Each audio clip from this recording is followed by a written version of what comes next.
ಹಾಡಿನ ಮುಖಾಂತರವಾಗಿ ನಾವೆಲ್ಲರೂ ಶಿರೆಗಳನ್ನು ಬಾಗುವ, ನಮ್ಮನ್ನು ಏಕಾಗ್ರತೆಗೊಳಿಸುವ, ನಮ್ಮ ಹೃದಯವನ್ನು ಪರಿಶುದ್ಧಗೊಳಿಸಿ ದೇವರ ವಾಕ್ಯಕ್ಕಾಗಿ ಆ ಪರಿಶುದ್ಧ ಸ್ಥಾನವನ್ನು ನೀಡುವುದಕ್ಕೆ ಪ್ರಯತ್ನ ಪಡೋಣ. ಕರ್ತ ಸಿದ್ಧವಾಗಿದ್ದೇನೆ,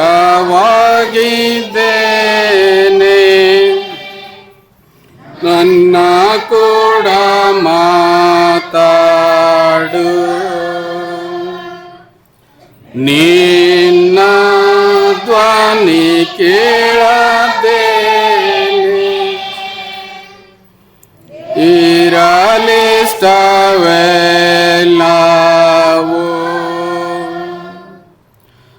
ನಾನು ಕೇಳುತ್ತಾ ಐರೇ, ನನಗೇನು ಹೇಳುವೆ. ನಮ್ಮ ತಂದೆಯೇ, ನಮ್ಮನ್ನು ಏಕಾಗ್ರತೆಯಲ್ಲಿ ನಡೆಸು. ಕೇಳುವ ವಾಕ್ಯವು ಬೀಜ ಬಿತ್ತಿದ ಉಪಾದಿಯಲ್ಲಿದೆ. ಈ ಬೀಜವು ಫಲಿಸುವ ಒಂದು ನಿಟ್ಟಿನಲ್ಲಿ ನಮ್ಮ ಪ್ರಯತ್ನವಾಗಿದೆ. ತಂದೆಯೇ, ತಕ್ಕದಾದ ಪ್ರತಿಫಲ ನಿನ್ನ ಮುಖಾಂತರ ನಾವು ಹೊಂದಿಕೊಳ್ಳಬೇಕಾಗಿದೆ. ಕರ್ತನ ಹೆಸರಿನಲ್ಲಿ ಬೇಡಿದ್ದೇವೆ ತಂದೆಯೇ, ಆಮೆನ್.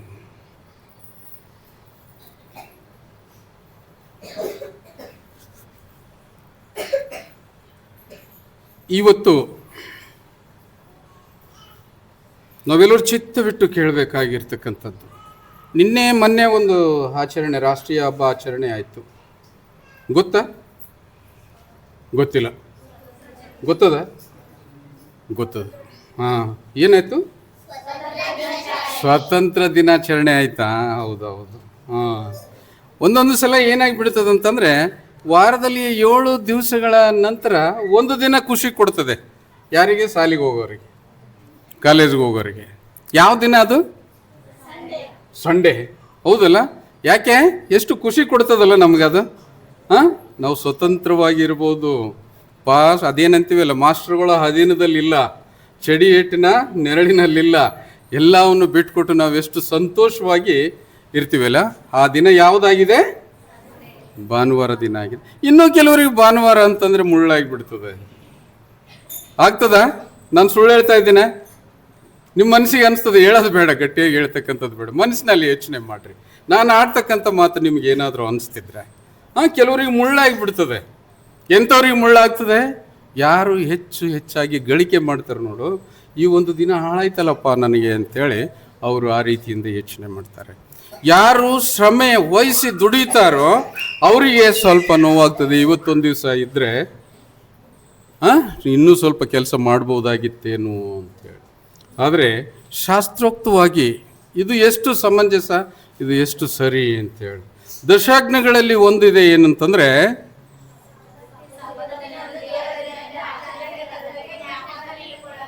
ಜ್ಞಾಪಕದಲ್ಲಿ ಇಟ್ಟುಕೊಳ್ಬೇಕು. ಅದು ಬೈಬಲ್ದಾಗ ಎಲ್ಲಿ ಅದ ಅಂತೇಳಿ ನಾವು ಜ್ಞಾಪಕ ಅದ ನಮಗೆ.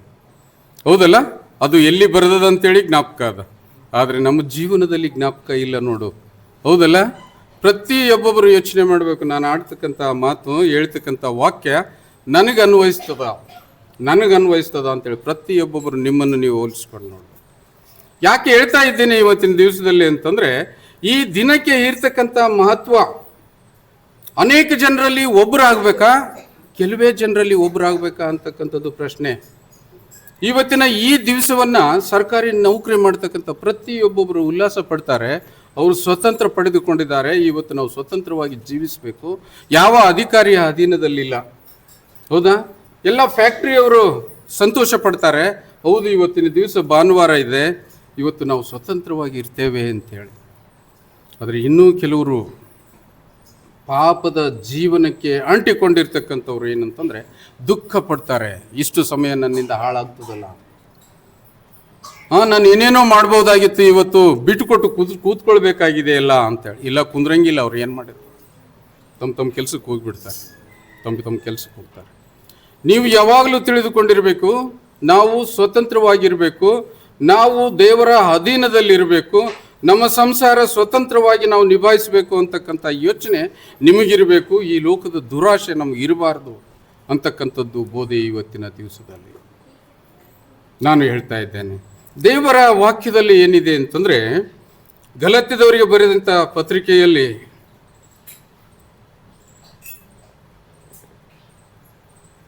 5:13 ವಚನದಲ್ಲಿ ನೋಡೋಣ. ಸಹೋದರರೇ, ನೀವು ಸ್ವತಂತ್ರರಾಗಿರಬೇಕೆಂದು ದೇವರು ನಿಮ್ಮನ್ನು ಕರೆದನು. ಆದರೆ ನಿಮಗಿರುವ ಸ್ವಾತಂತ್ರ್ಯವನ್ನು ಶರೀರಾಧೀನ ಸ್ವಭಾವಕ್ಕೆ ಆಸ್ಪದವಾಗಿ ಬಳಸದೆ ಪ್ರೀತಿಯಿಂದ ಒಬ್ಬರಿಗೊಬ್ಬರು ಸೇವೆ ಮಾಡಿರಿ ಅಂತೇಳಿ. ಎಂಥ ಅದ್ಭುತವಾಗಿರ್ತಕ್ಕಂಥದ್ದು! ಈ ಸ್ವಾತಂತ್ರ್ಯ ಯಾಕೆ ಬೇಕಾಗಿದೆ ನಮಗೆ? ಈ ಸ್ವಾತಂತ್ರ್ಯ ನಮ್ಮ ಜೀವಿತದಲ್ಲಿ ಎಂಥ ಕಾರ್ಯವನ್ನು ಮಾಡ್ತದೆ? ದೇವರು ಅದನ್ನು ನಿಮಗೆ ಒದಗಿಸಿ ಕೊಟ್ಟಿದ್ದಾನಲ್ಲ, ನಾವು ಎಷ್ಟು ಧನ್ಯರು ಅಂತೇಳಿ ನಾವು ಯೋಚಿಸಿ ಮಾಡಬೇಕಾಗಿದೆ. ಯಾಕಂತಂದರೆ ದೇವರ ಇಚ್ಛೆ ಇದು, ನಾವೆಲ್ಲರೂ ಸ್ವತಂತ್ರವಾಗಿರ್ಬೇಕಂತಕ್ಕಂಥದ್ದು.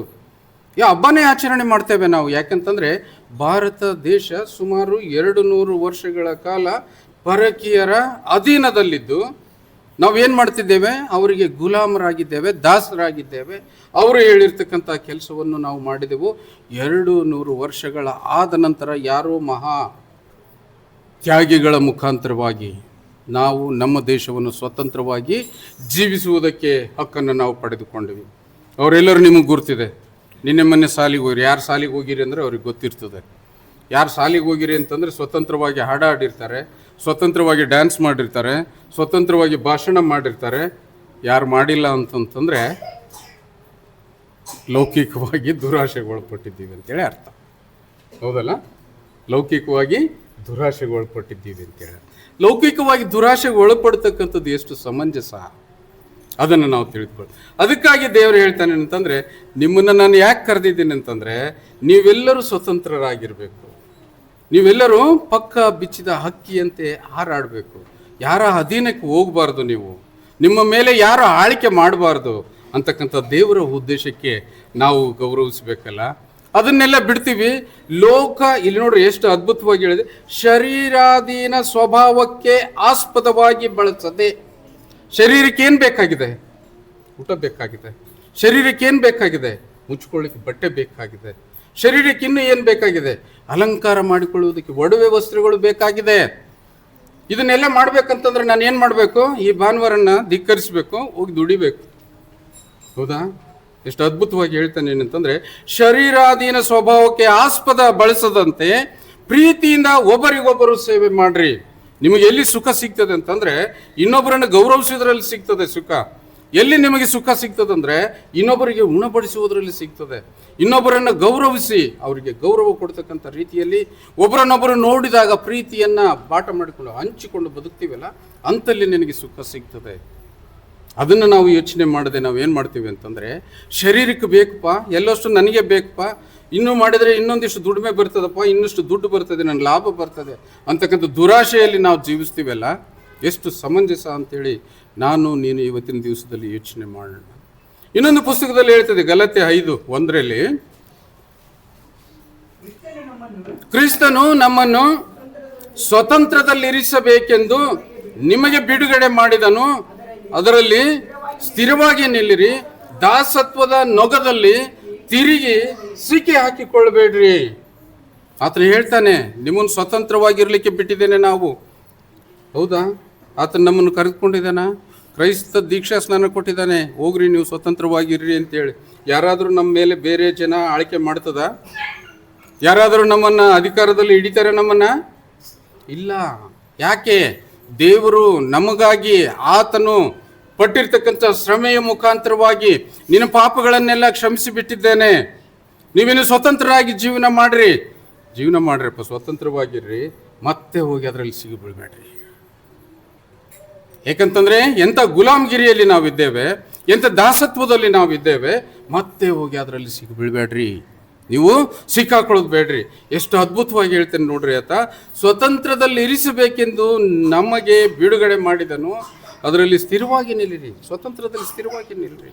ಇನ್ನೊಬ್ಬನಿಗೆ ಕೈ ಚಾಚಬೇಡ್ರಿ, ಮತ್ತೊಬ್ಬನಿಗೆ ಸಾಲ ಕೇಳಬೇಡ್ರಿ, ಮತ್ತೊಬ್ಬನ ಆಸರೆ ಬಯಸಬೇಡ್ರಿ. ನೀವು ಇವೆಲ್ಲ ಬಯಸಿದ್ರೆ ಏನಾಗಿಬಿಡ್ತದಂತಂದ್ರೆ ನಾವು ಅವನಿಗೆ ದಾಸರಾಗಿಬಿಡ್ತೇವೆ, ನಮಗೆ ದಾಸರಾಗಿಬಿಡ್ತೇವೆ. ಅದಕ್ಕಾಗಿ ಆತನು ಹೇಳ್ತಾನೆ ಅಂತಂದ್ರೆ, ಅದರಲ್ಲಿ ಸ್ವತಂತ್ರದಲ್ಲಿ ನೀವು ಸ್ಥಿರವಾಗಿ ನಿಲ್ರಿ, ದಾಸತ್ವದ ನೊಗದಲ್ಲಿ ತಿರುಗಿ ಸಿಕ್ಕಿ ಹಾಕಿಕೊಳ್ಬೇಡ್ರಿ. ಅದನ್ನು ಮುಂದೆ ಹೇಳ್ತೇನೆ ನಾನು. ದಾಸತ್ವದ ನೊಗದಲ್ಲಿ ಸಿಕ್ಕಾಕ್ಕೊಳ್ತಕ್ಕಂಥದ್ದನ್ನು ಯಾವ ರೀತಿಯಿಂದ ಸಿಕ್ಕಾಕ್ಕೊಳ್ತೀವಿ ನಾವು ಅಂತೇಳಿ.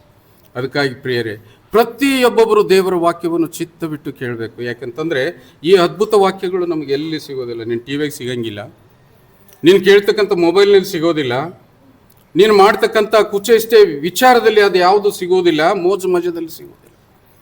ದೈವ ವಾಕ್ಯವನ್ನು ನಾವು ಇಷ್ಟು ಅದ್ಭುತವಾಗಿ ಕುಂತು ಇವತ್ತಿನ ದಿವಸದಲ್ಲಿ ಕೇಳ್ತಾ ಇದ್ದೀವಲ್ಲ, ನಮ್ಮಷ್ಟು ಧನ್ಯರು ಯಾರೂ ಇಲ್ಲ. ಅನೇಕರನ್ನು ನೋಡ್ರಿ ನೀವು, ಕೆಲವರಿಗೆ ಆಲಯನೇ ಸಿಕ್ಕಿಲ್ಲ, ಎಲ್ಲೋ ಮನೆಯಲ್ಲಿ ಕುಳ್ತಾರೆ 3-4 ಜನ ಪ್ರಾರ್ಥನೆ ಮಾಡ್ತಾರೆ. ಇನ್ನೂ ಕೆಲವರಿಗೆ ಗುರುಗಳೇ ಇಲ್ಲ, ಎಲ್ಲೋ ಹೋಗಿ ಯಾವುದೋ ಒಂದು ಕಾಣದ ದೇವರಿಗೆ ಗಂಟೆ ಬರೆಸ್ತಾರೆ, ಅದು ಎದ್ದೇಳ್ತದೋ ಬಿಡ್ತದೋ ಗೊತ್ತಿಲ್ಲ. ಕಾಣದ ದೇವರಿಗೆ ಕೈ ಮುಗಿತಾರೆ, ಅದು ಕೇಳ್ತದೋ ಬಿಡ್ತದೋ ಗೊತ್ತಿಲ್ಲ. ಆದರೆ ಇಲ್ಲಿ ಹೇಳ್ತಾನೆ ಏನಂತಂದರೆ, ನೀವು ಸ್ವತಂತ್ರವಾಗಿರಬೇಕು. ನಾನು ನಿಮ್ಮನ್ನು ಅದಕ್ಕಾಗಿ ಕರೆದಿದ್ದೇನೆ, ಅದಕ್ಕಾಗಿ ಕರೆದು ನಿಮ್ಮನ್ನು ಸ್ಥಿರವಾಗಿ ನಿಲ್ಲುವುದಕ್ಕೆ ಪ್ರಚೋದಿಸ್ತೇನೆ. ನೀವು ಸ್ಥಿರವಾಗಿ ನಿಲ್ರಿ, ಮತ್ತೆ ದಾಸತ್ವದ ನಗದಲ್ಲಿ ಹೋಗಿ ನಿಮ್ಮ ಎಡಕ್ಕೆ ಕೊಡಬೇಡ್ರಿ, ಇನ್ನೊಬ್ಬರಿಗೆ ಅಧೀನರಾಗಬೇಡ್ರಿ ಅಂತ ಹೇಳ್ತದೆ. ಅದಕ್ಕೆ ಅನುಕೂಲಕರವಾಗಿರ್ತಕ್ಕಂಥ ಇನ್ನೊಂದು ವಾಕ್ಯ ಯೋಹಾನ 8:31-32 ನೋಡಿ ಯಾವ ರೀತಿಯಿಂದ ಬರೆಯಲ್ಪಟ್ಟಿದೆ. ಆಗ ಯೇಸು ತನ್ನನ್ನು ನಂಬಿದ ಯಹೂದ್ಯರಿಗೆ, ನೀವು ನನ್ನ ವಾಕ್ಯದಲ್ಲಿ ನೆಲೆಗೊಂಡಿರುವುದಾದರೆ ನಿಜವಾಗಿ ನನ್ನ ಶಿಷ್ಯರಾಗಿದ್ದು ಸತ್ಯವನ್ನು ತಿಳಿದುಕೊಳ್ಳುವಿರಿ, ಮತ್ತು ಸತ್ಯವು ನಿಮ್ಮನ್ನು ಬಿಡುಗಡೆ ಮಾಡುವುದು ಎಂದು ಹೇಳಿದ್ದೇನೆ. ಬಿಡುಗಡೆ ಅಂದರೆ ಮತ್ತೆ ಸ್ವತಂತ್ರರಾಗಿ ಮಾಡ್ತೀವಿ. ನಾವು ಯಾಕೆ ಅಧೀನದಲ್ಲಿದ್ದೀವಿ ಅಂತಂದರೆ, ನಮಗೆ ಸತ್ಯ ಗೊತ್ತಿಲ್ಲ. ನಮಗೆ ಸತ್ಯ ಗೊತ್ತಿಲ್ಲ. ನಾವೆಲ್ಲರೂ ಸತ್ಯವನ್ನು ಹೇಳುವಂಥ ನಿಟ್ಟಿನಲ್ಲಿ ನಾವು ಕೆಲಸ ಮಾಡ್ತಾ ಇದ್ದೇವೆ. ಸತ್ಯವಾಗಿರ್ತಕ್ಕಂಥ ಧರ್ಮವನ್ನು ತಿಳಿಸುವ ಒಂದು ನಿಟ್ಟಿನಲ್ಲಿ ನಾವು ಕಾರ್ಯಪ್ರವೃತ್ತರಾಗಿದ್ದೇವೆ. ಅದಕ್ಕಾಗಿ ಆತನು ಹೇಳ್ತಾನೆ, ತನ್ನನ್ನು ನಂಬಿದ ಯಹೂದ್ಯರಿಗೆ, ನೀವು ನನ್ನ ವಾಕ್ಯದಲ್ಲಿ ನೆಲೆಗೊಂಡಿರುವುದಾದರೆ ನಿಜವಾಗಿ ನನ್ನ ಶಿಷ್ಯರಾಗಿದ್ದು ಸತ್ಯವನ್ನು ತಿಳಿದುಕೊಳ್ಳುವಿರಿ, ಮತ್ತು ಸತ್ಯವು ನಿಮ್ಮನ್ನು ಬಿಡುಗಡೆಗೊಳಿಸುತ್ತದೆ. ಹೌದಾ? ಸತ್ಯ ತಿಳ್ಕೊಂಡಿದ್ದೀವ ನಾವು? ಅದರಿಂದ ಬಿಡುಗಡೆ ಆಗಿದ್ದೇವೆ ನಾವು? ಬಿಡುಗಡೆ ಆಗಿದ್ದೀವಲ್ರಿ, ನಾವು ಸತ್ಯ ತಿಳ್ಕೊಂಡಿವಿ. ನಿಜವಾದ ದೇವರು ಈ ಭೂಮಿಗೆ ಮೂಲ ಕರ್ತನಾಗಿರ್ತಕ್ಕಂಥ ಕ್ರಿಸ್ತನೇ. ಆತನ ಯಾವಾಗ ತಿಳ್ಕೊಂಡಿವಿ? ನಾವು ಪೂಜಿಸುವ ಹಂಗನ್ನು ಕಳ್ಕೊಂಡ್ಬಿಟ್ಟಿವಿ, ದಾಸತ್ವದಲ್ಲಿಲ್ಲ. ಈಗ ಹೇಳ್ತೀವಿ ನಾವು, ಯಾವುದಾದ್ರೂ ದೇವ್ರ ಕಂಡ್ರೆ ಕೈ ಮುಗಿತೀವಿ? ಇಲ್ಲ, ಅಧೀನದಲ್ಲಿ ಇಲ್ಲ ನಾವು. ನನ್ನ ದೇವರು ಸ್ವತಂತ್ರ ಮಾಡಿದ್ದಾನೆ ನನಗೆ, ನನ್ನ ದೇವರು ನನ್ನನ್ನು ಸ್ಥಿರವಾಗಿ ನಿಲ್ಲಿಸಿದ್ದಾನೆ ನನಗೆ. ಆದರೂ ಕೂಡ ನೀವು ಮನಸ್ಸಿನಲ್ಲಿ ಮಾಡ್ತಿದ್ರೆ ಅದು ನಿಮ್ಮ ದುರಾದೃಷ್ಟ. ಕೆಲವೊಂದು ಪ್ರಸಂಗದಲ್ಲಿ, ಕೆಲವೊಂದು ಸಮಯಗಳಲ್ಲಿ ನಾನು ನೋಡಿ ಭಾಳ ದುಃಖ ಪಡ್ತೇನೆ. ನಿಮ್ಮ ಹಿಂದಿನ ಆಚಾರ ವಿಚಾರಗಳು ನಮ್ಮ ಮುಂದೆ ಕಾಣುವಂಥ ಸಂದರ್ಭದಲ್ಲಿ ಭಾಳ ದುಃಖಕ್ಕೀಡಾಗ್ತೇವೆ ನಾವು. ನಿಮಗೆ ಸ್ವತಂತ್ರವನ್ನು ಕೊಟ್ಟಿರ್ತಕ್ಕಂಥದಕ್ಕೆ ಅರ್ಥ ಏನು ಅಂತೇಳಿ ನಾವು ಪ್ರಶ್ನೆ ಮಾಡ್ತೇವೆ. ಯಾವುದೋ ಒಂದು ದಾಸತ್ವದಲ್ಲಿ ಇರ್ತೀರಿ, ಯಾವುದೋ ಒಂದು ನೀತಿಯಲ್ಲಿ ನೀವು ನಡೀತೀರಿ, ಆಚರಣೆಯನ್ನು ಕೂಡ ದೇವರಿಗೆ ಭಯಪಡದಂತೆ ಮುಂದೆ ಸಾಧಿಸ್ತಿರಿಲ್ಲ. ಅದು ನಮ್ಮದು ಎಂಥ ಜೀವನ? ಪ್ರಶ್ನೆ ಮಾಡಿಕೊಡ್ರಿ. ಬಿಟ್ಟು ಬಿಡ್ರಿ ಅಂತ ಹೇಳಿದ್ದಾರೆ ದೇವರು, ಬಿಡ್ರಿ ನೀವು. ಅದು ಯಾಕೆಂದರೆ ಸತ್ಯವನ್ನು ನಾನು ನಿಮಗೆ ಹೇಳ್ತಾ ಇದ್ದೇನೆ, ಸತ್ಯ ದೇವರನ್ನೇ ಪರಿಚಯ ಮಾಡಿಸಿದ್ದೇನೆ. ಇನ್ನೂ ಆ ಮೂಢಾರಾಧನೆ ನಮ್ಗೆ ಯಾಕ್ರಿ ಬೇಕಾಗಿದೆ? ಆ ಮೂಢ ನೀತಿ ನೇಮ ನಮ್ಗೆ ಯಾಕ್ರಿ ಬೇಕಾಗಿದೆ? ಆ ಒಂದು ಪ್ರಶ್ನೆಯಲ್ಲಿ ನಿಮ್ಮ ಜೀವಿತ ರೂಪುಗೊಳ್ಳಲಿ ಅಂತೇಳಿ ನಾನು ಹೇಳ್ತಾ ಇದ್ದೇನೆ. ಅದಕ್ಕಾಗಿ ಹೇಳ್ತೇನೆ, ನೀವು ಕ್ರಿಸ್ತನಲ್ಲಿ ನೆಲೆಗೊಂಡಿದ್ರೆ, ನೀವು ಕ್ರಿಸ್ತನನ್ನು ಪರಿಪೂರ್ಣವಾಗಿ ನಂಬಿದ್ರೆ, ನಿಮ್ಮ ಮನೆಯಲ್ಲಿ ದೇವ್ರ ಮಾಡ ಇರಂಗಿಲ್ಲ. ಹೌದಲ್ಲ? ಇರಂಗಿಲ್ಲ. ಇದೇನಾ? ಬೇಡ, ಅದು ನಮಗೆ ಬೇಡ. ಸತ್ಯವಾಗಿದ್ದೇವೆ, ನಾವು ಸತ್ಯವನ್ನು ತಿಳಿದುಕೊಂಡಿದ್ದೇವೆ. ದೇವರು, ನೀನು ಎಲ್ಲಿ ನಡೀತಾ ಇದ್ದೀಯೋ, ಕಾರ್ಗತ್ತಲಿನ ಕಣಿವೆಯಲ್ಲಿ ನಡೆಯುವಾಗ ನೀನು ಹತ್ತಿರವಿರುವುದರಿಂದ ನಾನು ಕೇಡಿಗೆ ಎದುರೇನು. ನೀನು ಕೊಟ್ಟಿರ್ತಕ್ಕಂಥ ದೋಣಿ, ನಿನ್ನ ಕೋಲು ನನಗೆ ಧೈರ್ಯ ಕೊಡುತ್ತದೆ. ಜ್ಞಾಪಕ ಮಾಡ್ರಿ ಇಂಥ ವಾಕ್ಯಗಳನ್ನು. ನೀವು ಬಳಲಿದಾಗ ನೆನೆಸ್ರಿ ಸತ್ಯವೇದ ವಾಕ್ಯಗಳನ್ನು. ನೀವು ಕಷ್ಟಕ್ಕೀಡಾದಾಗ, ದಾಸತ್ವಕ್ಕೆ ಅಧೀನರಾದಾಗ ಇಂಥ ಎಲ್ಲ ವಾಕ್ಯಗಳನ್ನು ನೀವು ಜ್ಞಾಪಕ ಮಾಡಬೇಕು ನನ್ನ ಪ್ರಿಯ ಜನರೇ. ಇವತ್ತಿನ ಸಂದರ್ಭದಲ್ಲಿ ಈ ಲೌಕಿಕವಾಗಿರ್ತಕ್ಕಂಥ ಸ್ವಾತಂತ್ರ್ಯ, ನಮ್ಮ ದೇಶಕ್ಕೆ ಬ್ರಿಟಿಷರ ಮುಖಾಂತರವಾಗಿ ಕೊಟ್ಟಿರ್ತಕ್ಕಂಥ ಸ್ವಾತಂತ್ರ್ಯ, ನಮ್ಮ ದೇಶ ಇವತ್ತಿನ ದಿವಸದಲ್ಲಿ ಸ್ವತಂತ್ರವನ್ನು ಅನುಭವಿಸ್ತಾ ಇದೆ. ನಾವೆಲ್ಲರೂ ಸ್ವತಂತ್ರರಾಗಿ ಜೀವಿಸ್ತಾ ಇದ್ದೇವೆ. ನಮ್ಮ ರಾಜರನ್ನು ನಾವೇ ಆಯ್ಕೆ ಮಾಡಿಕೊಳ್ತೇವೆ. ನಾವು ನಮ್ಮ ಮುಖ್ಯಮಂತ್ರಿಗಳನ್ನು ಆಯ್ಕೆ ಮಾಡಿಕೊಳ್ತೇವೆ. ನಮಗೆ ಬೇಕಾಗಿರ್ತಕ್ಕಂಥ ರಾಜನನ್ನು ಇವತ್ತಿನ ದಿವಸದಲ್ಲಿ ಆರಿಸಿಕೊಳ್ತಕ್ಕಂಥ ಆ ಸ್ವತಂತ್ರ ದೇವರು ನಮಗೆ ಕೊಟ್ಟಿದ್ದಾನೆ. ಆದರೆ ಕ್ರಿಸ್ತಿಯ ಜೀವನದಲ್ಲಿ, ಕ್ರೈಸ್ತರಾಗಿ ನಾವು ಯೋಚನೆ ಮಾಡತಕ್ಕಂಥ ಸಂದರ್ಭದಲ್ಲಿ ನಿಜವಾದ ಸ್ವಾತಂತ್ರ್ಯ ಎಂದರೆ ಏನಾಗಿರಬೇಕು, ಏನಿದೆ ಅಂತೇಳಿ ನೀವು ಗ್ರಹಿಸ್ತೀರಿ. ರೋಮಪುರದವರಿಗೆ ಬರೆದ ಪತ್ರಿಕೆಯಲ್ಲಿ 6ನೇ ಅಧ್ಯಾಯ 17-18ನೇ ವಚನ.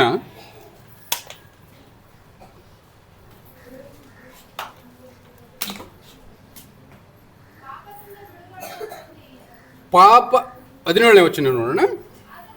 ಆದರೆ ನೀವು ಮುಂಚೆ ಪಾಪಕ್ಕೆ ದಾಸರಾಗಿದ್ದರೂ ನಿಮಗೆ ಕಲಿಸಲ್ಪಟ್ಟ ಬೋಧನೆಗೆ ನೀವು ಮನಪೂರ್ವಕವಾಗಿ ಅಧೀನರಾದದರಿಂದಲೂ ಪಾಪದಿಂದ ಬಿಡುಗಡೆಯನ್ನು ಹೊಂದಿ ನೀತಿಗೆ ದಾಸರಾದದರಿಂದಲೂ, ದೇವರಿಗೆ ಸ್ತೋತ್ರವಾಗಲಿ. ಆತ ಖುಷಿ ಪಡ್ತಾನೆ. ನಾನು ನನ್ನ ಜನರನ್ನ ಎದರಿಂದ ಬಿಡಿಸಿದ್ದೇನೆ? ಪಾಪದಿಂದ ಬಿಡಿಸಿದ್ದೇನೆ. ನಾವು ಯಾರು ಚಿಂತೆ ಮಾಡುವಂಗಿಲ್ಲ. ದಿನ ದಿನಕ್ಕೂ ತಪ್ಪುಗಳನ್ನು ಮಾಡ್ತೇವೆ ನಾವು. ದಿನ ದಿನ ಕೆಟ್ಟ ಯೋಚನೆ ಮಾಡ್ತೇವೆ ನಾವು. ದಿನ ದಿನ ಇನ್ನೊಬ್ಬನ ಹಣಿಯುವುದಕ್ಕೆ ಯೋಜನೆಗಳನ್ನು ರೂಪಿಸಿಕೊಳ್ತೇವೆ ನಮ್ಮದು ಜೀವನನ. ಅಂಥದ್ರಿಂದ ಆತನು ಎತ್ತಿ ನಮ್ಮನ್ನು ಈ ಕಡೆ ತಂದಿದ್ದಾನೆ. ಏನಂತಂದ್ರೆ, ನೀವು ಮುಂಚೆ ಪಾಪಕ್ಕೆ ದಾಸರಾಗಿದ್ದೀರಿ. ನೀವೆಲ್ಲರೂ ಪಾಪಕ್ಕೆ ದಾಸರಾಗಿದ್ದೀವಿ. ನಾವು ಕೂಡ ಪಾಪಕ್ಕೆ ದಾಸರಾಗಿದ್ದೇವೆ. ಒಳ್ಳೆಯದ್ರು ಕೆಟ್ಟದ್ರ ಅರಿವು ನಮಗೆ ಗೊತ್ತಿರಲಿಲ್ಲ. ನಿಜವಾದ ದೇವರು ಯಾರಂತೇಳಿ ನಮಗೆ ತಿಳಿದಿರಲಿಲ್ಲ. ಕಂಡ ದೇವರುಗಳಿಗೆ ನಾವು ಕೈ ಮುಗಿತಾ ಇದ್ದೀವಿ. ಕಂಡ ದೇವರನ್ನ ನಾವು ಕೈ ಮಾಡಿ ಕರಿತಾ ಇದ್ವಿ. ಅದು ಬರ್ತಿತ್ತೋ ಬಿಡ್ತಿತ್ತೋ ಗೊತ್ತಿಲ್ಲ. ಆದರೆ ನಾವು ಯಾವಾಗ ಕ್ರಿಸ್ತನನ್ನು ನಂಬಿದ್ದೇವೋ, ಸತ್ಯವನ್ನು ನಾವು ತಿಳಿದುಕೊಂಡಿದ್ದೇವೋ, ಅಂದಿನಿಂದ ನಮ್ಮ ಪಾಪಗಳಿಗಾಗಿ ಕ್ರಿಸ್ತನು ಸತ್ತಿದ್ದಾನೆ, ಕ್ರೂಚಿತನಾಗಿದ್ದಾನೆ. ಕೊನೆಯ ಗಳಿಗೆಯಲ್ಲಿ ಆತನು ಹೇಳಿದ್ದಾನೆ ಏನಂತಂದ್ರೆ, ತಂದೆಯೇ ಅವರನ್ನು ಕ್ಷಮಿಸು. ನಮ್ಮೆಲ್ಲರನ್ನು ಕ್ಷಮಿಸಿದ್ದಾನೆ. ನಮ್ಮ ಪಾಪಗಳಿಲ್ಲ, ನಮ್ಮ ಪಾಪಗಳು ತೊಳೆಯಲ್ಪಟ್ಟಿವೆ, ನಾವು ಪರಿಶುದ್ಧರಾಗಿದ್ದೇವೆ, ನಮ್ಮ ಜೀವನವನ್ನು ಉನ್ನತಕ್ಕೇರಿಸಿಕೊಂಡಿದ್ದೇವೆ. ಆ ಹಳೆಯ ಜೀವಿತ ನಮಗಿಲ್ಲದಂತಾಗಿದೆ. ನಾವು ಸಂತೋಷ ಪಡಬೇಕಲ್ಲ. ನಾವು ಸ್ವತಂತ್ರರಾಗಿದ್ದೇವಲ್ಲ, ನಾವು ಸತ್ಯವನ್ನು ತಿಳಿದುಕೊಂಡಿದ್ದೇವಲ್ಲ. ಇಂತೆಲ್ಲದರ ಬಗ್ಗೆ ನಾವು ಯೋಚನೆ ಮಾಡಬೇಕಾಗಿದೆ. ಅದಕ್ಕಾಗಿ ಆತನು ಹೇಳ್ತಾನೆ, ಆತ ಖುಷಿ ಪಡ್ತಾನೆ ಏನಂತಂದ್ರೆ, ನಿಮಗೆ ಕಲಿಸಲ್ಪಟ್ಟ ಬೋಧನೆಗೆ ನೀವು ಮನಪೂರ್ವಕವಾಗಿ ಅಧೀನರಾದುದರಿಂದಲೂ. ಇವತ್ತು ನಾವೆಲ್ಲ ಕುಂತು ದೈವವಾಕ್ಯ ಕೇಳ್ತಾ ಇದ್ದೀವಲ್ಲ, ನಾವೆಲ್ಲರೂ ಅಧೀನರಾಗಿದ್ದೀವಲ್ಲ, ದೈವವಾಕ್ಯಕ್ಕೆ ಅಧೀನರಾಗಿದ್ದೇವೆ. ಇನ್ನೂ ಅಧೀನರಾಗದೇ ಇರತಕ್ಕಂಥವ್ರು ದೂರ ಇದ್ದಾರೆ, ಎಲ್ಲೋ ಇದ್ದಾರೆ. ಅವ್ರು ಎಲ್ಲೋ ಹೊಲದಲ್ಲಿ ಕೆಲಸ ಮಾಡ್ತಾ ಇದ್ದಾರೆ, ಎಲ್ಲೋ ಬಜಾರ್ನಲ್ಲಿ ಕೆಲಸ ಮಾಡ್ತಾ ಇದ್ದಾರೆ, ಅಥವಾ ಯಾವುದೋ ಒಂದು ಬಳಗ ಅಂತೇಳಿ ಎಲ್ಲೋ ದೂರ ಸೇರಿದ್ದಾರೆ. ಅವರು ಅಧೀನಕ್ಕೆ ಬಂದಿಲ್ಲ. ಅವರಿಗಾಗಿ ದುಃಖ ಪಡ್ತಾನೆ ದೇವರು. ಇಲ್ಲಿ ಕುಳಿತವರಿಗಾಗಿ, ನಿಮಗಾಗಿ ಆತನು ಖುಷಿ ಪಡ್ತಾನೆ. ಮನಪೂರ್ವಕವಾಗಿ ಅಧೀನರಾದದರಿಂದಲೂ ಪಾಪದಿಂದ ಬಿಡುಗಡೆಯನ್ನು ಹೊಂದಿ ನೀತಿಗೆ ದಾಸರಾದದರಿಂದಲೂ ದೇವರಿಗೆ ಸ್ತೋತ್ರ ಆಗಲಿ. ಆತನು ಖುಷಿಪಟ್ಟು ಸ್ತೋತ್ರ ಸಲ್ಲಿಸ್ತಾನೆ ತನ್ನ ದೇವರಿಗೆ. ಆತನು ಕರ್ತನಿಗೆ ಸ್ತೋತ್ರ ಸಲ್ಲಿಸ್ತಾನೆ. ಯಾಕಂತಂದ್ರೆ ನನ್ನ ಸೇವೆ ಸಾರ್ಥಕವಾಗಿದೆ. ಇಷ್ಟು ಜನ ನನ್ನ ಅಧೀನದಲ್ಲಿ ಬಂದಿದ್ದಾರೆ, ನನ್ನ ವಾಕ್ಯವನ್ನು ಕೇಳ್ತಾ ಇದ್ದಾರೆ, ಆ ವಾಕ್ಯವನ್ನು ತಮ್ಮ ಜೀವಿತದಲ್ಲಿ ಅಳವಡಿಸಿಕೊಳ್ತಾ ಇದ್ದಾರೆ ಅಂತೇಳಿ ಈ ರೀತಿಯಿಂದ ಆತನು ಯೋಚನೆ ಮಾಡಿ ಖುಷಿ ಪಡ್ತಾ ಇರ್ತಕ್ಕಂತಹ ಸಂದರ್ಭದಲ್ಲಿ ದೇವರ ವಾಕ್ಯದಲ್ಲಿ ಇನ್ನೂ ಹೆಚ್ಚಿನ ಆ ಸ್ವತಂತ್ರವನ್ನು ನಾವು ಪಡೆದುಕೊಳ್ಳುವುದಕ್ಕೆ ಪ್ರಯತ್ನ ಪಡಬೇಕಾಗಿದೆ. 1 ತಿಮೋಥಿ 3:2-3 ನೋಡೋಣ. ಇಲ್ಲಿ ಒಂದು ವಾಕ್ಯ ನಮಗೆ ಅದ್ಭುತವಾದ ರೀತಿಯಲ್ಲಿ ಮಾರ್ಗದರ್ಶನ ಕೊಡ್ತದೆ. ಏನಂತಂದರೆ 1 ತಿಮೋಥಿ 2ನೇ ಅಧ್ಯಾಯ 2 ಮತ್ತು 3. ನಮಗೆ ಸುಖ ಸಮಾಧಾನಗಳು ಉಂಟಾಗಿ ನಾವು ಪೂರ್ಣ ಭಕ್ತಿಯಿಂದಲೂ ಗೌರವದಿಂದಲೂ ಕಾಲಕ್ಷೇಪ ಮಾಡುವಂತೆ ಅರಸುಗಳಿಗಾಗಿಯೂ ಎಲ್ಲ ಅಧಿಕಾರಿಗಳಿಗಾಗಿಯೂ ವಿಜ್ಞಾಪನೆಗಳನ್ನು ಮಾಡಬೇಕು. ಹಾಗೆ ಮಾಡುವುದು ನಮ್ಮ ರಕ್ಷಕನಾದ ದೇವರ ಸನ್ನಿಧಿಯಲ್ಲಿ ಮೆಚ್ಚುಗೆಯಾಗಿಯೂ ಯೋಗ್ಯವಾಗಿಯೂ ಇದೆ. ನಾವು ಮಾಡಿದೀವ? ಅರ್ಥ ಆಗ್ತದ? ದೇವರ ವಾಕ್ಯ ನಿಮ್ಗೆ ಅರ್ಥ ಆಗ್ತದ? ನಾನು ಓದಿರ್ತಕ್ಕಂಥ ಸಾಲ ಅರ್ಥ ಆಗ್ತದ? ನಮಗೆ ಸುಖ ಸಮಾಧಾನಗಳು ಉಂಟಾಗಿ, ನಾವೆಲ್ಲರೂ ಇವತ್ತಿನ ದಿವಸದಲ್ಲಿ ಸುಖ ಶಾಂತಿ ನೆಮ್ಮದಿ ಇದೆ ಅಂದರೆ ನಾವು ಆಲಯದಲ್ಲಿ ಬಂದು ಸೇರಿದ್ದೇವೆ. ಲೌಕಿಕತೆ ನಮ್ಮನ್ನು ಬಾಧಿಸ್ತಿದ್ರೆ ನಾವು ಇಲ್ಲಿ ಇರ್ತಿರ್ಲಿಲ್ಲ. ಲೌಕಿಕವಾಗಿ ನಮಗೆ ಬಾಧಿಸ್ತಾ ಇದ್ರೆ ನಾವು ಇಲ್ಲಿ ಇರ್ತಿರ್ಲಿಲ್ಲ. ಅದರ ಪರಿಹಾರಕ್ಕೆ ಹೋಗ್ತಿದ್ವಿ. ಇಲ್ಲಿ ಎಷ್ಟು ಅದ್ಭುತವಾಗಿ ಪೌಲನು ಹೇಳ್ತಾನೆ, ಸುಖ ಸಮಾಧಾನಗಳು ಉಂಟಾಗಿ ನಾವು ಪೂರ್ಣ ಭಕ್ತಿಯಿಂದ ಗೌರವದಿಂದ ಕಾಲಕ್ಷೇಪ ಮಾಡುವಂತೆ. ನಾವೆಲ್ಲರೂ ಗೌರವಪೂರ್ಣಕವಾಗಿ ನೆಮ್ಮದಿಯಿಂದ ದೇವರ ವಾಕ್ಯವನ್ನು ಕೇಳುವಂತೆ ಅರಸುಗಳಿಗಾಗಿಯೂ ಎಲ್ಲ ಅಧಿಕಾರಿಗಳಿಗಾಗಿಯೂ ವಿಜ್ಞಾಪನೆಗಳನ್ನು ಮಾಡಬೇಕು. ನಮ್ಮ ಮೇಲೆ ಇರ್ತಕ್ಕಂಥ ರಾಜರುಗಳಿಗೆ, ನಮ್ಮ ಮೇಲೆ ಇರ್ತಕ್ಕಂಥ ಅಧಿಕಾರಿಗಳಿಗೆ ಒಳ್ಳೆಯ ಜ್ಞಾನವನ್ನು ಕೊಡು ಅಂತೇಳಿ ನಾವು ವಿಜ್ಞಾಪನೆ ಮಾಡಬೇಕು. ಯಾಕಂತಂದರೆ ನಮ್ಮನ್ನು ನೆಮ್ಮದಿಯಿಂದ ಜೀವಿಸುವುದಕ್ಕೆ, ನಮಗೆ ಸ್ವತಂತ್ರವನ್ನು ಕೊಟ್ಟು ನಮ್ಮ ಜೀವಿತಕ್ಕೆ ಅಲಂಕಾರ ಮಾಡಿರ್ತಕ್ಕಂಥ ದೇವರ ಮುಖಾಂತರ ಬಂದಿರತಕ್ಕಂಥ ಸ್ವಾತಂತ್ರ್ಯವನ್ನು ಅನುಭವಿಸುವುದಕ್ಕೆ ಕೊಟ್ಟಿರ್ತಕ್ಕಂಥದ್ದನ್ನು ನಾವು ಜ್ಞಾಪಕವಾಗಿರಬೇಕು. ಹಾಗೆ ಮಾಡುವುದು ನಮ್ಮ ರಕ್ಷಕನಾದ ದೇವರ ಸನ್ನಿಧಿಯಲ್ಲಿ ಮೆಚ್ಚುಗೆಯಾಗಿಯೋ ಯೋಗ್ಯವಾಗಿಯೋ. ನಾವು ಪ್ರಾರ್ಥನೆ ಮಾಡೋದಿಲ್ವಾ? ಪ್ರಾರ್ಥನೆ ಮಾಡ್ತೀವಲ್ಲ. ಯಾರು ಪ್ರಾರ್ಥನೆ ಮಾಡ್ತೀರಿ? ನೀವು ಪ್ರಾರ್ಥನೆ ಮಾಡಿದ್ದೀರಾ? ಹೌದಲ್ಲ? ಪ್ರಶ್ನೆ ಮಾಡಬೇಡ್ರಿ ಸರ್, ಪ್ರಶ್ನೆ ಮಾಡಬೇಡ್ರಿ. ಯಾಕಂತಂದು ಪ್ರಾರ್ಥನೆ ಭಾನುವಾರ ಒಂದು ದಿವಸ ನೀವು ಮಾಡ್ತೀರಲ್ಲ ಸಾಕು. ಹೌದಾ? ಪ್ರಾರ್ಥನೆ ಯಾವಾಗ ಮಾಡ್ತೀವಿ ಅಂತ ಅನ್ನೋದ್ರ ಬಗ್ಗೆ ಸ್ವಲ್ಪ ನಿಮಗೆ ಯೋಚನೆ ಇದೆನಾ? ಊಟ ಮಾಡುವಾಗ ಸರ್ವಸಾಮಾನ್ಯ ಒಂದು 50% 60% ಮಾಡ್ತೀವಿ. ಮಲಗುವಾಗ ಒಂದು 30% ಮಾಡ್ತೀವಿ. ಎಲ್ಲರೂ ಮಾಡೋದಿಲ್ಲ, ಸಾಧ್ಯ ಇಲ್ಲ. ಹೌದಾ? ವಾರಕ್ಕೆ ಒಂದು ಆವೃತ್ತಿ ಮಾಡೋದನ್ನು ಭಾಳ ಕಷ್ಟ ಅಂತೇಳಿ ನನಗನ್ನಿಸ್ತದೆ. ಯಾಕಂತಂದರೆ ಈ ಲೋಕ ಅಷ್ಟು ಮೋಜು ಮಜವಾಗಿದೆ, ದೇವರನ್ನು ಜ್ಞಾಪಕ ಮಾಡಲಿಕ್ಕೆ ಬಿಡೋದಿಲ್ಲ. ಯಾಕೆಂತಂದರೆ ಕಷ್ಟ ಬಂದಾಗ ಸಹಾಯ ಮಾಡಲಿಕ್ಕೆ ನೆರೆಹೊರೆ ಇದೆ. ಕಷ್ಟ ಬಂದಾಗ ನಮ್ಮನ್ನು ಸರಿದಾರಿಗೆ, ನಮ್ಮ ಯೋಗ್ಯತೆಯನ್ನು ಮೀರಿ ಸಹಾಯ ಮಾಡಲಿಕ್ಕೆ ಅನೇಕ ಜನರಿದ್ದಾರೆ. ದೇವರೇ ಮಾಡ್ತಾನಂತ ಅನ್ನೋದ್ರ ಬಗ್ಗೆ ನಮಗೆ ಪರಿಜ್ಞಾನ ಇಲ್ಲಲ್ಲ. ಅದಕ್ಕಾಗಿ ಪ್ರಿಯರೇ, ನೀವು ಪ್ರಾರ್ಥನೆ ಅಂತಕ್ಕಂಥದ್ದನ್ನು ಮರೆಯದೇ ಮಾಡಬೇಕಾಗಿದೆ. ಪ್ರಾರ್ಥನೆ ಮಾಡಬೇಕು. ನೀವು ಬೈಬಲ್ ಓದಬೇಕು. ನಾನು ಹೇಳ್ತೀನಲ್ಲ, ಕೀರ್ತನೆ ಉತ್ತರ ಪ್ರತ್ಯುತ್ತರ ಓದಿಸ್ತಕ್ಕಂಥ ಉದ್ದೇಶ ಏನಂತಂದರೆ, ನೀವು ಮನೆಯಲ್ಲಿ ಬೈಬಲ್ ಓದಂಗಿಲ್ಲ ಅಂತ ಅನ್ನೋದಕ್ಕೆ. ಓದಂಗಿಲ್ಲ, ಸಾಧ್ಯನೇ ಇಲ್ಲ. ಹೌದು, ನಾನು ಇಲ್ಲಿ ಎಷ್ಟು ಮನೆಗಳನ್ನು ನಾನು ವಿಸಿಟ್ ಮಾಡಿದ್ದೀನೋ, ಎಷ್ಟು ಜನರನ್ನು, ಯೌವನಸ್ಥ ಮಕ್ಕಳನ್ನು ನಾನು ನೋಡಿದ್ದೀನೋ, ಒಬ್ಬರು ಕೈಯಲ್ಲಿ ತಮ್ಮ ಮನೆಯಲ್ಲಿ ನಾನು ಬರುವಂಥ ಸಂದರ್ಭದಲ್ಲಿ ಬೈಬಲ್ ಹಿಡ್ಕೊಂಡವ್ರು ಒಬ್ಬರೂ ಇಲ್ಲ. ಪ್ರಾರ್ಥನೆ ಮಾಡೋರ್ನಂತೂ ಇನ್ನೂ ನೋಡಲಿಲ್ಲ ನಾನು 7 ವರ್ಷದಲ್ಲಿ. ಭಾಳ ದುಃಖ, ಭಾಳ ದುಃಖ. ಪ್ರಾರ್ಥನೆ ಪರಲೋಕದ ಬೀಗದ ಕೈ. ಪ್ರಾರ್ಥನೆ ಸುವರಗಳನ್ನು ಬೇಡತಕ್ಕಂಥ ಒಂದು ಅದ್ಭುತ ಯೋಚನೆ. ಅಂಥದ್ದನ್ನು ಬಿಟ್ಟರೆ ಕ್ರೈಸ್ತನಿಗೆ ಮೂಲ ಆಧಾರ ಏನು? ಪ್ರಶ್ನೆ ಬೇಕು ನಮಗೆ. ಅದಕ್ಕಾಗಿ ಆತನು ಹೇಳ್ತಾನೆ ಏನಂತಂದರೆ, ನಾವು ಒಳ್ಳೆಯ ರೀತಿಯಿಂದ ಕುಳಿತು ನಮ್ಮನ್ನು ಜೀವಿತದಲ್ಲಿ ಸಂತೋಷ, ಶಾಂತಿ, ಸುಖಗಳನ್ನು ನಾವು ಅನುಭವಿಸ್ತಾ ಇದ್ದೀವಿ. ಅಂತಹ ಸಂದರ್ಭದಲ್ಲಿ ನಿಮ್ಮ ಮೇಲಾಧಿಕಾರಿಗಳನ್ನು ಜ್ಞಾಪಕ ಮಾಡಿರಿ. ಅವರಿಗೆ ಒಳ್ಳೆಯ ಆರೋಗ್ಯ ಕೊಡಲಿ ಅಂತೇಳಿ ಪ್ರಾರ್ಥನೆ ಮಾಡಿರಿ. ಒಳ್ಳೆಯ ಜ್ಞಾನ ಕೊಡಲಿ ಅಂತೇಳಿ ಪ್ರಾರ್ಥನೆ ಮಾಡಿರಿ. ನೀವು ಇದು ಮಾಡೋದೇನದಂತಂದರೆ ದೇವರಿಗೆ ಭಾಳ ಮೆಚ್ಚುಗೆ ಆಗ್ತದಂತೆ. ದೇವರಿಗೆ ಭಾಳ ಮೆಚ್ಚುಗೆ ಆಗ್ತದಂತೆ. ಅದಕ್ಕಾಗಿ ಪ್ರಿಯರೇ, ಪ್ರತಿಯೊಬ್ಬೊಬ್ಬರು ನಾವು ಸ್ವತಂತ್ರ ದಿವಸನ್ನ ಒಳ್ಳೆಯ ರೀತಿಗೆ ಬಳಸಿಕೊಳ್ಳದೆ ಆತ್ಮೀಯವಾಗಿರ್ತಕ್ಕಂಥ ಪಾಪದಿಂದ ಬಿಡುಗಡೆಯನ್ನು, ಆ ಬಿಡುಗಡೆ ಮತ್ತು ಆ ಸ್ವಾತಂತ್ರ್ಯವನ್ನು ನಾವು ಹೆಚ್ಚಾಗಿ ಅನುಭವಿಸಬೇಕಾಗಿದೆ. ಆತನು ಹೇಳ್ತಾನೇನಂತಂದರೆ, ಮತ್ತೆ ದಾಸತ್ವದ ನೊಗದಲ್ಲಿ ನಿಮ್ಮ ಎಡಕನ್ನು ಕೊಡಬೇಡ್ರಿ, ಇನ್ನೊಬ್ಬರಿಗೆ ದಾಸರಾಗಬೇಡ್ರಿ. ನಮ್ಮ ಜೀವಿತದಲ್ಲಿ ಅನೇಕ ಚಟಗಳಿಗೆ ದಾಸರಾಗಿದ್ದೇವೆ. ನಮಗೆ ಸ್ವತಂತ್ರನೇ ಇಲ್ಲ. ಅಲ್ಲಿ ಅಮ್ಮ ಕರಿತಾಳೆ, ಮೊಬೈಲ್ ಬಿಡ್ಲಿಕ್ಕೆ ಮನಸ್ಸಿಲ್ಲ ನಮಗೆ. ಅಲ್ಲಿ ತಂದೆ ಕರಿತಾನೆ, ಸ್ಕೂಲ್ಗೆ ಹೋಗ್ಬೇಕಾಗಿದೆ, ಲೇಟ್ ಆಗಿದೆ, ಇದೊಂದು ನೋಡಿ ಬರ್ತೀನಿ ಅಂತೇಳಿ ಮೊಬೈಲ್ ನಮ್ಮನ್ನು ಬಿಡ್ತಾ ಇಲ್ಲ. ಮೊಬೈಲ್ನ ದಾಸತ್ವದಲ್ಲಿ ಅನೇಕರು ಮುಳುಗಿದ್ದೇವೆ ನಾವು. ಅದ್ರ ಬಗ್ಗೆ ನಾವು ಯೋಚನೆ ಮಾಡ್ತೇವ? ಆಯಿತು, ಕುಡುಕುತನದ ದಾಸತ್ವದಲ್ಲಿ ನಾವು ಅನೇಕರು ಸಿಕ್ಕಾಕೊಂಡಿದ್ದೇವೆ. ಸೇರ್ತಕ್ಕಂಥ ಆ ಒಂದು ಕೆಟ್ಟ ಚಟದ ದಾಸತ್ವದಲ್ಲಿ ನಾವು ಜೀವಿಸ್ತಾ ಇದ್ದೇವೆ. ಮೇಲೆ ಕಾಣ್ತಕ್ಕಂಥವುಗಳು ಇವೆಲ್ಲ ಮಾಮೂಲಿ ಕಾಣ್ತಕ್ಕಂಥವುಗಳು, ನಿನ್ನ ಜೀವನದಲ್ಲಿ ಅಳವಡಿಕೆಯಾಗಿರ್ತಕ್ಕಂಥವುಗಳು. ಆ ದಾಸತ್ವ, ಅದು ಸ್ವಾತಂತ್ರ್ಯ ನಮ್ಮನ್ನು ಕೊಡ್ತಾ ಇಲ್ವಲ್ಲ. ಭಿಕ್ಷೆ ಬೇಡ್ಲಿಕ್ಕೆ ಹಸ್ತದಲ್ರಿ, ಒಂದು ಬೀಡಿ ಇನ್ನೊಬ್ಬನ ಮುಂದೆ ಹೋಗಿ ಭಿಕ್ಷೆ ಬೇಡ್ಲಿಕ್ಕೆ ಹಸ್ತದೆ. ಯೋಚನೆ ಮಾಡ್ತೇವೆ ನಮ್ಮ ಜೀವಿತ, ನಮ್ಮ ಜೀವನ ಹೇಗಿದೆ ಅಂತ. ಯಾವಾಗಲೂ ನಾವು ಯೋಚನೆ ಮಾಡಬೇಕು. ಈ ಪಾಪದ ದಾಸತ್ವ ನಮಗೆ ಬೇಡ, ಈ ಲೌಕಿಕ ದಾಸತ್ವ ನಮಗೆ ಬೇಡ. ಈ ಭಾನುವಾರ ದಿವಸವನ್ನ ನೀವು ಗೌರವಿಸ್ರಿ. ನೀವು ಆತನಿಗೆ ಮೀಸಲಾಗಿಟ್ಟಿರ್ತಕ್ಕಂಥ ಆ ದಿನವನ್ನ ದೇವರ ದಿನ ಅಂತೇಳಿ ಮಾಡ್ರಿ. ನಿಮ್ಮ ಜೀವನದಲ್ಲಿ ಏನೇನು ಕಡಿಮೆ ಆಗೋದಿಲ್ಲರಿ, ಏನೇನು ಕಡಿಮೆ ಆಗೋದಿಲ್ಲ. ಇನ್ನೂ ಹೆಚ್ಚು ಆಗಬೇಕಾಗಿದೆ. ನಿನ್ನ ಹೊಲಗಳು ಸಮೃದ್ಧವಾಗಬೇಕಾಗಿದೆ, ನಿನ್ನ ದುಡಿಮೆ ಹೆಚ್ಚಾಗಬೇಕಾಗಿದೆ, ನಿನ್ನ ದುಡಿಮೆ ದುಪ್ಪಟ್ಟಾಗಬೇಕಾಗಿದೆ ಅಂತಂತಂದ್ರೆ ಭಾನುವಾರಕ್ಕೆ ನೀವು ಗೌರವ ಕೊಡ್ರಿ. ಭಾನುವಾರಕ್ಕೆ ಗೌರವ ಕೊಡ್ರಿ. ಅದು ದೇವರ ದಿನ ಅಂತೇಳಿ ನೀವು ಪರಿಗಣಿಸ್ರಿ. ನಿಮ್ಮ ಜೀವಿತದಲ್ಲಿ ಆವತ್ತಿನ ದಿವಸದಲ್ಲಿ ಕೆಲಸ ಬಿಟ್ಟರೆ ಮತ್ತೆ ಇದೇನು ಹೇಳ್ತದೆ ಅಂತಂದ್ರೆ, ವೈದ್ಯಶಾಸ್ತ್ರ ನಾನು ನಿಮ್ಮ ಮುಂದೆ ಹೇಳ್ತೇನೆ, ಒಂದು ದಿವಸ ಉಪವಾಸ ಮಾಡ್ರಿ ಅಂತ ಹೇಳ್ತದೆ. ಒಂದು ದಿವಸ ಉಪವಾಸ ಮಾಡ್ರಿ. ಆ ನಂತರ ನಿಮ್ಮ ಕರಳಿಗೆ ರೆಸ್ಟ್ ಸಿಕ್ಕ ಏನಾಗ್ತದೆ ಅಂತಂದ್ರೆ, 8 ದಿವಸಗಳ ಕಾಲ ನೀನು ಊಟ ಮಾಡತಕ್ಕಂಥದ್ದನ್ನ ಆರೋಗ್ಯಯುತವಾಗಿ ಅದು ಜೀರ್ಣಿಸ್ಲಿಕ್ಕೆ ಶಕ್ತಿ ಪಡ್ಕೊಳ್ತದಂತೆ. ಇದು ಸತ್ಯ, ವಿಜ್ಞಾನ ಸತ್ಯ ನಾನು ಹೇಳ್ತಕ್ಕಂಥದ್ದು. ವಾರಕ್ಕೆ ಒಂದ್ಸಲ ಅದು ಉಪವಾಸ ಮಾಡ್ಬೇಕಂತಂದ್ರೆ ಭಾಳ ಅರ್ಥಪೂರ್ಣವಾಗಿ ಉಪವಾಸ ಮಾಡ್ಬೇಕು. ನಾವೇನು ಮಾಡ್ತೀವಿ, ಪ್ರಾರ್ಥನಾ ಪೂರ್ವಕ ಮಾಡ್ರಿ ಅಂತ ಇಷ್ಟೇ ಹೇಳ್ತೀವಿ. ಇನ್ನೂ ಕೆಲವರು ಹೇಳ್ತಾರೆ ಮುಂಜಾನೆ ಒಗ್ಗರಣೆ ತಿಂದು ಉಪವಾಸ ಮಾಡ್ರಿ ಅಂತ ಹೇಳ್ತಾರೆ. ಇನ್ನೂ ಅನೇಕರನ್ನು ನೋಡ್ತೇನೆ ನಾನು. ಈಗ ನಾಷ್ಟ ಮಾಡಿದೆ ನಾನು, ಯಾಕಂದರೆ ಇವತ್ತು ಉಪವಾಸ ಅಲ್ಲ ಅಂತೇಳಿ ಪ್ರಶ್ನೆ ಮಾಡೋದನ್ನು ನಾನು ನೋಡಿದೆ. ಭಾಳಷ್ಟು ಜನರು ಹೇಳ್ತಾರೆ ಉಪವಾಸದಲ್ಲಿ ಅನೇಕ ರೀತಿ ನೀತಿಗಳಿವೆ.